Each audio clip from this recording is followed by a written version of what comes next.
Olá, bem-vindos aos 10 dias de oração. O material está lindo, riquíssimo e tudo para a honra e glória do Senhor.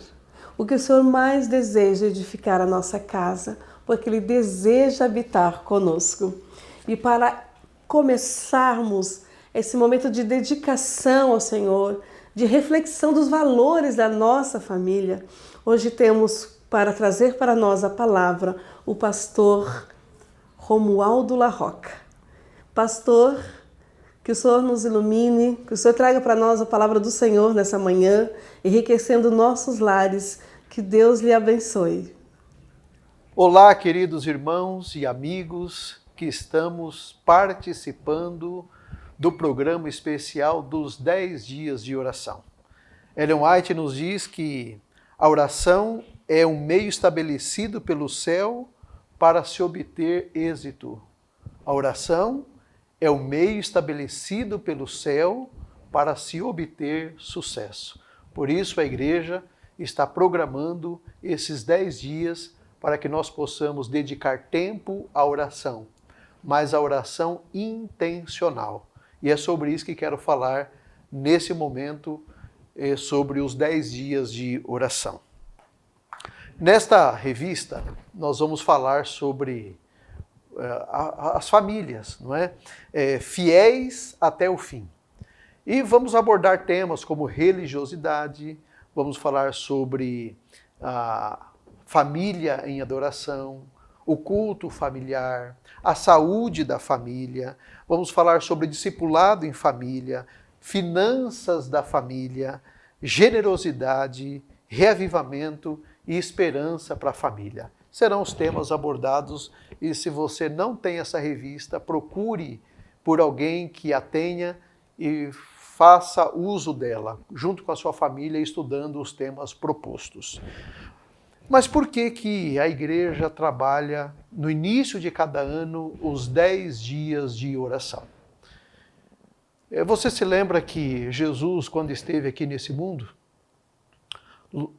após a sua ressurreição na Páscoa, ele passou 40 dias com os seus apóstolos, com os seus discípulos, possivelmente dando instruções, animando, encorajando. E finalmente Jesus ascendeu ao céu. E depois os discípulos passaram mais 10 dias até o Pentecostes. E esses dias eles foram passados no cenáculo. E ali no cenáculo os discípulos estavam orando, mas orando por alguma razão especial, por um motivo especial. E é sobre isso então que vamos meditar nesta oportunidade. Bem, Martinho Lutero já dizia, se você não quer ter um encontro com o diabo durante o dia, encontre-se com Deus antes do amanhecer. E ele ainda recomendou, não veja a face do dia sem antes ver a face de Deus. Os 10 dias de oração. Quando Jesus estava ali, naquele momento da ascensão, juntamente com seus discípulos, no livro de Atos, capítulo 1, especialmente o versículo 4 e o versículo 5, Jesus fez uma promessa muito importante e impactante para aqueles discípulos. Qual foi a promessa?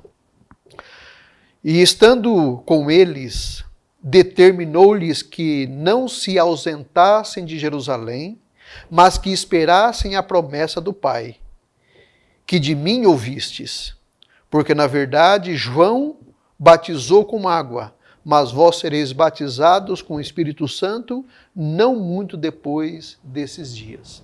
Bom, Jesus havia feito a promessa para os discípulos do derramamento do Espírito Santo. Mas o Espírito Santo já não estava com os discípulos? O Espírito Santo já não estava com os apóstolos? O Espírito Santo já não estava desde a fundação do mundo? No Velho Testamento e nos Evangelhos? Claro que sim. Mas por que essa promessa, então, de um derramamento do Espírito Santo? Se nós olharmos para a Bíblia, vamos observar que o Espírito Santo sempre foi atuante em toda a história. É o Espírito Santo que nos convence do pecado, da justiça e do juízo. Ele atuou no batismo de Jesus ali, naquele momento que João o batizou. O Espírito Santo é que testifica que nós somos filhos de Deus. O Espírito Santo é quem purifica os corações. Ele derrama o seu amor por nós. Ele intercede nas nossas orações. E Paulo até diz que com gemidos inexprimíveis, Ele nos transforma. Ele é Deus, segundo Atos capítulo 5, verso 4. Ele nos sela para a salvação, segundo o livro de Efésios 4:30. Mas esse momento aqui tinha uma razão especial, porque Jesus pediu para que eles orassem. Mas tem mais. O Espírito Santo estava presente na vida de Maria. Maria concebeu Jesus, segundo o texto sagrado de Lucas, pelo Espírito Santo. Isabel, quando se encontrou com Maria, ela sentiu, e o texto sagrado diz, que ela ficou cheia do Espírito Santo ao ouvir as palavras de Maria. Ao falar do seu esposo, Zacarias, era um sacerdote cheio do Espírito Santo. João Batista fez um ministério cheio do Espírito Santo. Simeão, aquele ancião piedoso na porta do templo, também cheio do Espírito Santo e sensibilizado pelo Espírito Santo. E foi assim que ele reconheceu Jesus. O Espírito Santo, em toda a história da Bíblia, conduz os seus filhos para Jesus Cristo e conduz para a salvação. E por que Jesus então disse aos discípulos que eles deveriam receber e aguardar o Espírito Santo? Ele já não estava presente? Ele já não estava atuando? Bem,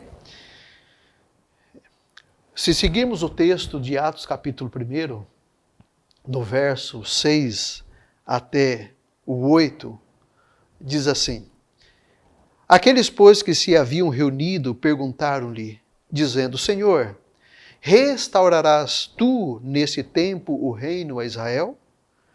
E disse-lhes: Não vos pertence saber os tempos ou as estações que o Pai estabeleceu pelo seu próprio poder, mas recebereis o poder do Espírito Santo, que há de vir sobre vós, e ser-me-eis testemunhas tanto em Jerusalém, como em toda a Judéia, Samaria e até os confins da terra. Veja, aqui já esclarece.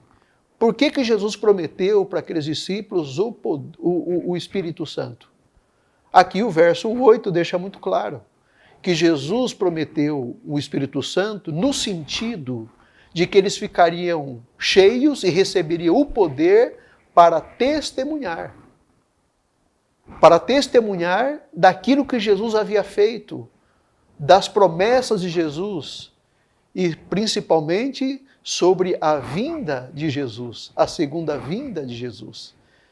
Eles receberiam poder, mas o Espírito Santo sempre atuou na vida dos filhos de Deus. E eu queria dizer para você que o Espírito Santo já está presente na sua vida. Se você é um fiel adventista do sétimo dia, se você aguarda com ansiedade a volta de Jesus, você já foi batizado pelo Espírito Santo. Você tem o Espírito Santo na sua vida porque ele já te selou para a salvação. Mas por que nós então seguimos nessa busca intensa pelo poder do Espírito Santo? Uma porção dobrada do Espírito Santo, como é comum nós dizermos por aí. É porque nós precisamos de um poder para testemunhar. Na realidade, os discípulos, eles estavam distraídos, como muitos de nós ficamos. Nós estamos vivendo uma pandemia e você já observou que, infelizmente, muitas pessoas perderam a vida. Para vocês, falando de números de hoje,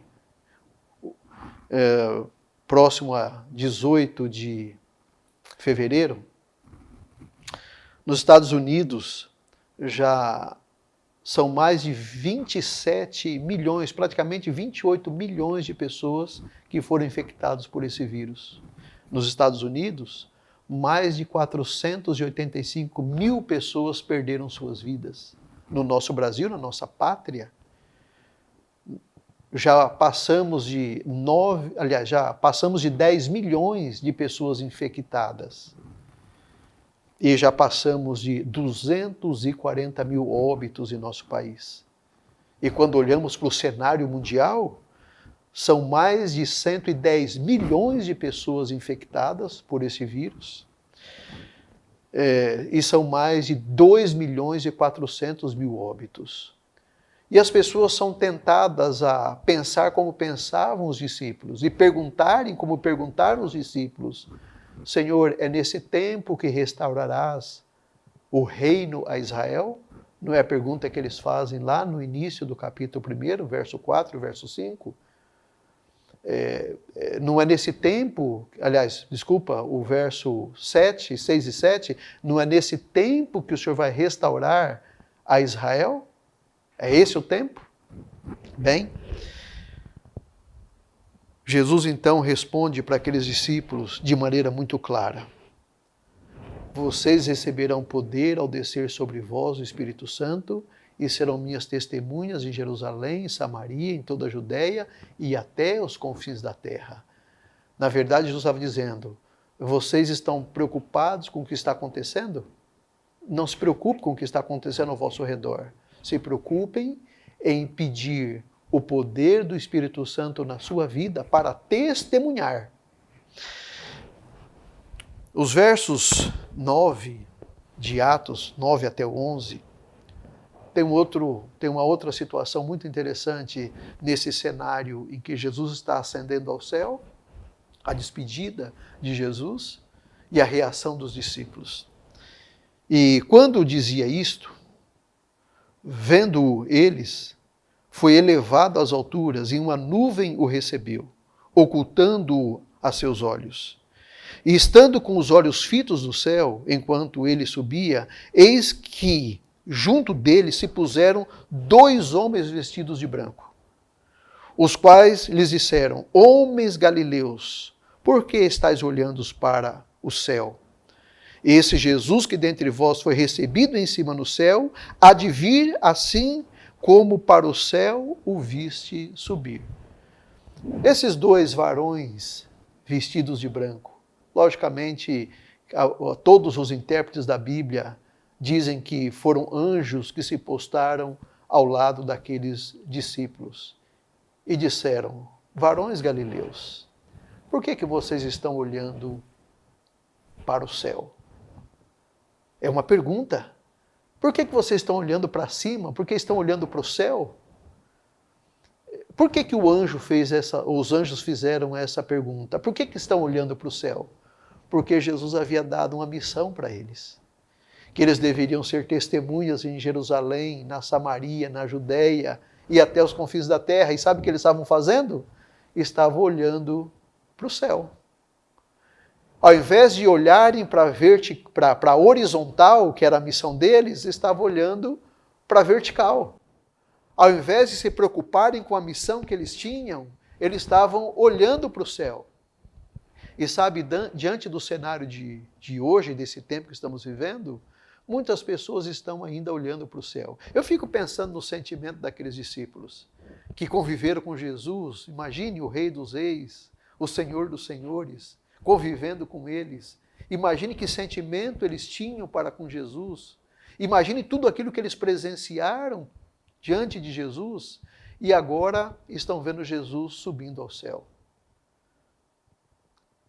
Eu fico imaginando aqueles discípulos numa reação como numa festa de crianças, quando uma criança toda empolgada segurando o seu balãozinho, de repente esse balão escapa e sobe, e a criança fica ali, perdida, olhando com sentimento de perda, porque o seu balãozinho está subindo para o céu. Ou como aquele garoto que está soltando uma pipa, e de repente ele vê a linha da sua pipa sendo cortada e sua pipa indo embora. Um sentimento de perda. Eu fico pensando que o sentimento dos discípulos era muito semelhante.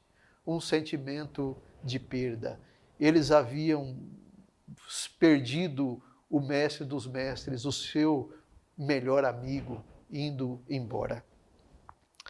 Um sentimento de perda. E, na verdade, os anjos chegaram e disseram, por que estão olhando para o alto? Por que vocês estão vasculhando o céu quando na verdade vocês têm que vasculhar a terra. Vocês não têm que ficar olhando para cima, olhem para baixo, olhem para a terra, e aqui está a missão de vocês. E quando os anjos carinhosamente lembraram os discípulos desta missão, eles entenderam que eles estavam preocupados demais com escatologia e de menos com a missiologia. E é o que eu percebo acontecendo hoje. Muita gente preocupada com a escatologia e se esquecendo da missiologia. Muita gente só estudando e vasculhando o escatom, os últimos acontecimentos da história, e se esquecendo de que nós precisamos ainda receber o poder do Espírito Santo para testemunhar. E isso é missiologia. E por isso o texto, o verso 12, então termina dizendo assim: então voltaram para Jerusalém, do monte chamado das Oliveiras, que está perto de Jerusalém, à distância do caminho de um sábado. Pouco mais de, cerca de 1.600 metros. E entraram e subiram ao cenáculo, onde habitavam Pedro e João, Tiago e André, Filipe e Tomé, Bartolomeu e Mateus, Tiago, filho de Alfeu, Simão o Zelote e Judas, irmão de Tiago. E o verso 14 diz: e todos perseveravam unânimes em oração e súplicas, com as mulheres, e Maria, mãe de Jesus, com seus irmãos. Olha que coisa interessante, quando os anjos despertaram neles, de que eles deveriam cumprir uma missão do Mestre, eles então correram para o cenáculo. Jesus disse lá no verso 4, vocês receberão poder não muito depois desses dias. Então os discípulos foram para o cenáculo e estavam orando. Agora, algumas curiosidades do verso 12. A primeira curiosidade é que a sequência dos nomes é completamente diferente de todas as listas dos nomes dos discípulos que nós encontramos em Mateus, Marcos e Lucas. É uma lista diferente. A lista que você conhece normalmente é assim, ó: Pedro, André, Tiago e João. Tem até a musiquinha das crianças, né? Pedro, André, Tiago e João no barquinho. Aqui já está diferente. A lista é diferente. A lista apresenta Pedro e João. A lista apresenta Tiago e André, Filipe, Tomé, Bartolomeu e Mateus. A lista, ela mudou por completo. E agora, esses discípulos descem correndo do Monte das Oliveiras e vão para o cenáculo, e ali eles começam a orar pedindo a Deus que então cumpra a sua promessa do derramamento do Espírito Santo para testemunhar. E eles oraram. Interessante que nós vemos no livro de Atos, no capítulo 1, três combinações importantes para o derramamento do Espírito Santo, para testemunhar. Primeiro, adoração. Você observa que eles estavam todos os dias no templo, todos os dias orando, todos os dias adorando, adoração no templo. A segunda combinação, a oração, então. Oração, orar. Logicamente que nós oramos por muitas coisas. Nós oramos por muitas necessidades. E devemos continuar orando. Mas o texto diz que eles estavam unânimes em oração. Unânimes. Pedindo uma única coisa. Aliás, você sabe que na Bíblia tem duas palavras que aparecem poucas vezes. Unidos e unânimes. A palavra unidos, no grego, é proskleromai. O que é estar unido em oração? Estar unido em oração, meu irmão querido, é quando vocês se reúnem como membros, como família, e vocês se juntam para orar. E, logicamente, cada um pede por alguma coisa. Alguém pede por emprego, alguém pede por saúde, alguém pede por família, alguém pede por alimento, por tantas necessidades. Isso é estar unidos em oração. Juntamos uma quantidade de pessoas e oramos cada um por sua necessidade. Mas estamos unidos. Mas a palavra que Lucas utiliza no livro de Atos, capítulo 1, aliás, somente Lucas utiliza essa palavra, unânimes, e essa palavra é homot madon. Qual que é a diferença entre unidos e unânimes? Qual que é a diferença entre proskleromai e homot madon? Homot madon significa o seguinte, que estavam unidos em oração, ou unânimes em oração, pelo mesmo propósito. Estavam juntos, várias pessoas, mas todos pedindo a mesma coisa. Já não é mais unidos, pedindo por família, por emprego, por trabalho, por necessidades da vida. Eles estavam unânimes, homot madon, o mesmo objetivo, o mesmo pedido. Eles estavam orando, pedindo que Deus cumprisse a promessa que Jesus fez, que derramaria o Espírito Santo para que eles pudessem testemunhar. Testemunhar. E de fato, quando você observa o que ocorre na vida dos discípulos, aquelas três combinações, templo, oração e unânimes. Você percebe, como já disse, na lista dos nomes, já não tem mais panelinhas. Eles estão unânimes, no mesmo propósito e na mesma direção. E eles então pedem o poder do Espírito Santo. E o que acontece na vida deles? Qual que é a diferença que o Espírito Santo fez na vida deles? E aí tem a resposta. Atos 4:3 diz, então eles vendo a ousadia de Pedro e João, ou seja, ousadia para pregar o Evangelho. Atos 4:31 diz, e tendo orado, moveu-se o lugar onde estavam reunidos, e todos foram cheios do Espírito Santo, e anunciavam com ousadia a palavra de Deus.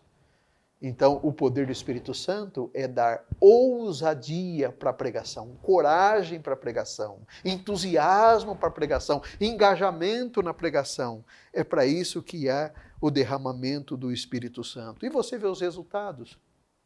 No único sermão de Pedro, 3.000 pessoas, 3.000 homens se converteram.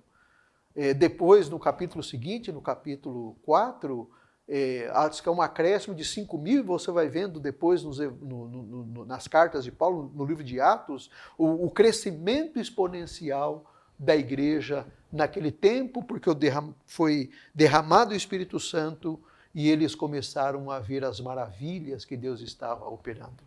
Por isso, meus queridos irmãos e amigos, o tema da igreja para este ano aqui no estado de São Paulo e também na Associação Paulistana é o projeto, ou programa, na verdade é um programa, porque o projeto tem uma duração curta, um programa uma duração longa, e esse terá uma duração longa, o programa multiplicando a palavra através de nós. É o através de nós. E o texto sagrado diz que Deus fazia obras extraordinárias através dos apóstolos. É o que diz Atos 2:43. E em toda a alma havia temor, e muitas maravilhas e sinais se faziam através dos apóstolos.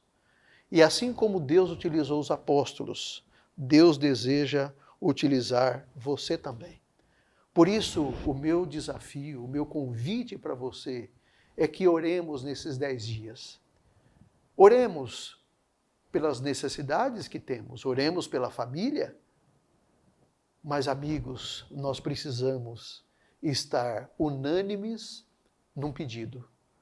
Nós devemos estar homot madon num pedido. Nós devemos clamar ao Senhor que derrame sobre nós o poder do Espírito Santo para testemunhar. Se desejamos e almejamos ver Jesus Cristo voltando nas nuvens do céu com poder e grande glória, nós precisamos suplicar que Deus derrame sobre nós o Espírito Santo para testemunhar. E aí sim nós veremos o nosso Salvador. Vamos deixar um pouco a escatologia e vamos para a missiologia se desejamos ver Jesus Cristo voltando em glória e majestade. Sabe, eu tenho visto muitas ações de irmãos nesses dias de oração. Eu queria encerrar testemunhando de um de nossos distritos aqui da Associação Paulistana. Sabe o que eles estão fazendo? eles já estão indo nas casas de todos os vizinhos da igreja. Estão indo nas casas e perguntando assim, ó, e falando assim, ó, nós vamos ter os 10 dias de oração e nós queremos orar pela sua família. O tema é a família e nós queremos orar pela sua família. Tem alguma necessidade que você quer que nós oremos por sua família? E eles estão anotando o nome de todas as famílias ao redor da igreja. E depois que passarem os 10 dias de oração, eles retornarão nessas casas para saber que milagres e que bênção essas pessoas receberam. É uma maneira de testemunhar, é uma maneira de levar o evangelho através desses irmãos, ou seja, através de nós. E encerro esse texto, esta mensagem, lendo aquilo que a Sra. White diz no livro Atos dos Apóstolos. A igreja é um instrumento apontado por Deus para a salvação dos homens. Foi organizada para servir e sua missão é levar o evangelho ao mundo. Desde o princípio tem sido o plano de Deus que através de sua igreja seja refletido para o mundo sua plenitude e suficiência. A igreja, meus irmãos, ela foi estabelecida para esse propósito, de levar o evangelho, levar o amor de Cristo para toda a humanidade.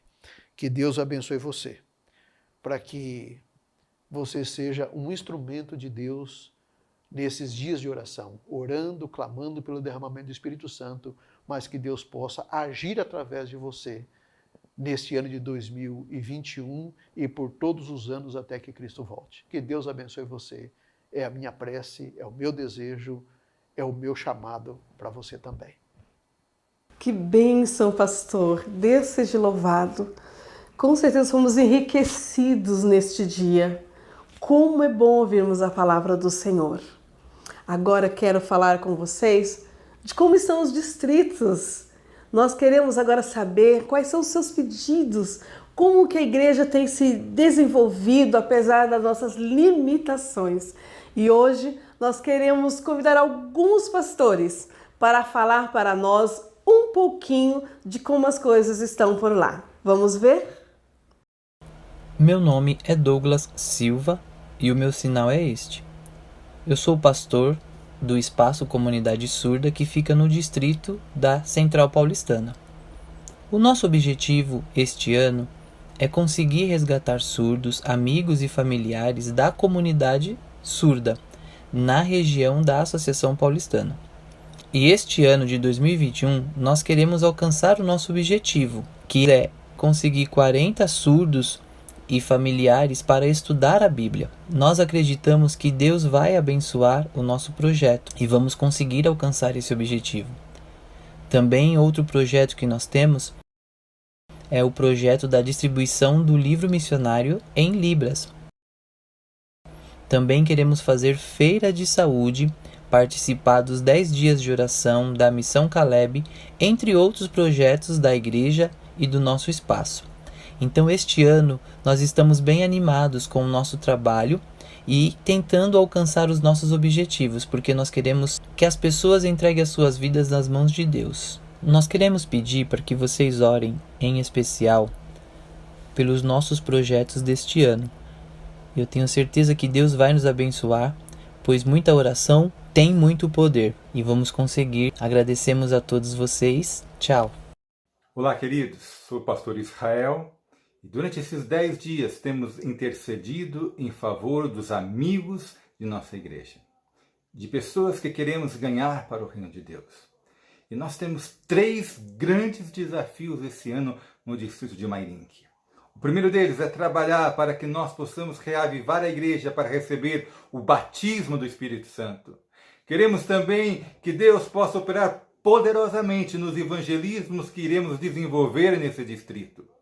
E pedimos para que Deus possa enviar recursos financeiros para terminarmos a construção da igreja de alumínio, terminarmos a reforma da igreja central de Mairinque e iniciarmos a construção da igreja de Jardim Vitória, Mairinque, para que o nome de Deus possa ser honrado e glorificado. Conto o coração de cada um de vocês. Amém. Olá, meu nome é Maurício, eu sou pastor do distrito de Vila Airosa e quero conclamar os meus irmãos para orarem nesses 10 dias de oração pela fidelidade da igreja e por também alcançar pessoas para Jesus Cristo. Fidelidade e pregação do Evangelho para que haja batismo dos distritos. Esses são os temas mais importantes que nós devemos nos preocupar. Então que nesses 10 dias possamos nos concentrar neste projeto, para a fidelidade, para que você cresça e para também que você possa pregar o Evangelho para as outras pessoas e também crescer nesse sentido. Deus abençoe e que possamos orar por esses 2 projetos da igreja. Deus abençoe a todos. Agora nós queremos ter um momento de reflexão sobre os 10 dias de oração e uma oração de intercessão por toda a paulistana. E quem trará esse momento para nós é o pastor Vicente. Que Deus te abençoe. Olá, tudo bem com você? É uma alegria muito grande poder participar com você nesses 10 dias de oração. Uma programação muito especial. Eu fiquei responsável aqui por falar de um tema muito importante. Qual é a primeira prioridade para os pais no lar? Nós sabemos que o plano original de Deus foi que ao criar este mundo, ao criar Adão e Eva, os nossos primeiros pais, que eles crescessem, multiplicassem e enchessem a terra. Mas, infelizmente, o pecado ele trouxe tanta dor, tanto sofrimento. O plano original de Deus era que o homem fosse santo, perfeito, equilibrado em todos os aspectos, físico, emocional, espiritual e também, vamos acrescentar aqui, socialmente. Mas o pecado trouxe tudo isso de ruim. Mas Deus, Ele nos chama para que possamos agora, como cristãos renascidos em Cristo, poder ensinar os nossos filhos o caminho em que eles devem andar. E como que nós podemos fazer isso? Ensinar os caminhos de Cristo para os nossos filhos é uma tarefa, é uma responsabilidade muito grande, mas acima da responsabilidade também é um privilégio. Este grande privilégio que Deus nos deu, não é? Ensinar os preceitos pelo exemplo. Eu quero ler aqui um texto de Ellen White que diz assim: os pais devem demorar-se mais no lar. Por preceito e exemplo, devem ensinar os filhos a amar e temer a Deus. Devem ensinar-lhes a ser compreensivos, sociáveis, afetivos e cultivar hábitos de trabalho, de economia e abnegação, dando aos filhos amor, simpatia e encorajamento no lar. Os pais podem promover-lhes um seguro e aprazível refúgio contra muitas tentações do mundo. Está no livro Fundamentos da Educação Cristã, página 65. Observe isso, não é? Através do nosso exemplo, nós podemos ensinar os nossos filhos a serem pessoas melhores. Se nós pudermos educar os nossos filhos, futuramente nós vamos poder influenciar não somente a igreja, não é? A igreja ela é influenciada pelas pessoas que vêm dos lares. Não só a igreja, mas a sociedade. A gente sabe mais do que nunca que o lar é a base da sociedade. Então, meu querido irmão, minha querida irmã, pais queridos, você pode sim ajudar muito a igreja, pode ajudar muito a sociedade quando você educa os seus filhos na base que é a palavra de Deus. Como você vai poder fazer isso? O texto que nós lemos aqui é vivendo, é através do exemplo. Se você der o seu exemplo, se você viver o Evangelho como ele deve ser vivido, tenha certeza que o seu filho, sua filha, eles vão seguir os seus passos. E eu quero fazer aqui um apelo para você, querido papai, não é? Você que agora está iniciando essa tarefa nobre de ser pai, de ser mãe, eduque a criança no caminho que deve andar, desde pequenininha, não é? Desde recém-nascida, ali através do exemplo, ensinando a criança a orar, estudando a liçãozinha da escola sabatina diariamente com ela, você vai estar já plantando no seu pequeno cérebro, né, na sua mente, já a verdade, para que ela possa crescer já influenciada pela verdade, e com certeza os anjos do Senhor e o poder do Espírito Santo vai capacitá-lo para que você seja um bom pai e uma boa mãe. Eu quero, neste momento, orar por vocês, orar pelos seus filhos, orar pela nossa família. Feche os seus olhos e vamos orar.